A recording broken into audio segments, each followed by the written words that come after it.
नमस्कार. काही दिवसापूर्वी झालेली घटना, त्याबद्दल मी नक्कीच तुम्हाला सांगू इच्छितो.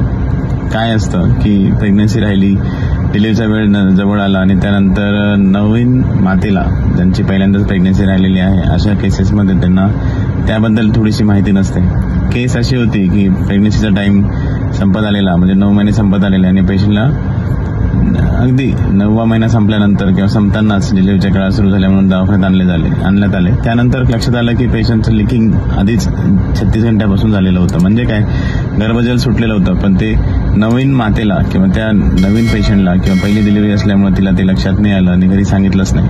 36 घंट्यानंतर मग तिला थोड्या काळा सुरू झाल्यानंतर हॉस्पिटल आणलं. त्यावेळेस बघितलं तर बाळाने पोटामध्ये शी केलेली होती.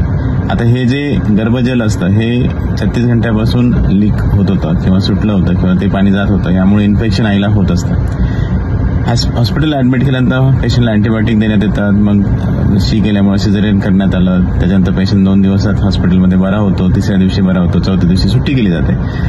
त्यानंतर मात्र पेशंट घरी गेल्यानंतरही त्याला त्या इन्फेक्शनचं रिॲक्शन होण्यास, जे काही बाळाने शी केली होती किंवा गर्भजल इन्फेक्टेड झालेलं होतं किंवा जंतू संसर्ग पसरलेला होता, ते हळूहळू जास्त पसरायला लागतं आणि मग तिला जास्त लक्षणं जाणवायला लागतात. घरी गेल्यानंतर पोट दुखणं किंवा उलट्या होणं ह्या गोष्टी तिला व्हायला लागतात. मात्र त्यावेळेस सिझेरियन नंतर नॉर्मल असतं असं समजून नातेवाईक घरीच बसतात किंवा पेशंटला हॉस्पिटलमध्ये आणण्यात येत नाही.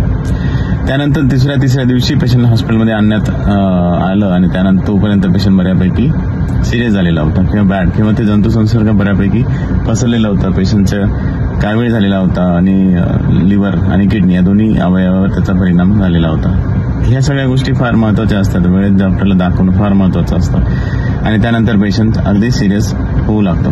पुढची ट्रीटमेंट केल्यानंतरही पेशंटला हा जंतू संसर्ग वाढत जातो. पण हे लक्षात ठेवा, या गोष्टी वेळेतच आटोक्यात आणणं फार महत्वाचं आहे. नवीन मातेला घरातल्या मोठ्यांनी व्यवस्थित बघणं, काही त्रास असेल तर विचारणं किंवा नवीन मातेने पण पेशंटने आपल्या आईवडिलांना सांगणं की मला लिकिंग होते, त्रास होतोय. तर शेवटच्या 9 महिन्यामध्ये भले 2-3 विजिट झाले तरी चालतात, पण डॉक्टरांना दाखवणं फार महत्वाचं आहे. एखाद्या पेशंटला सिझेरियन झाल्यानंतर घरी गेल्यानंतर त्रास होत असेल तर नक्कीच डॉक्टरांना येऊन दाखवावे. बऱ्याच वेळेस आजकाल फोन हे सगळ्या गोष्टी अवेलेबल असल्यामुळे फोनवर सांगण्याचा प्रयत्न केला जातो.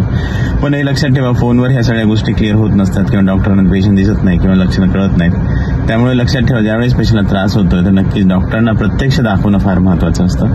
नक्कीच त्यापुढचा इलाज आणि ट्रीटमेंट करता येऊ शकते.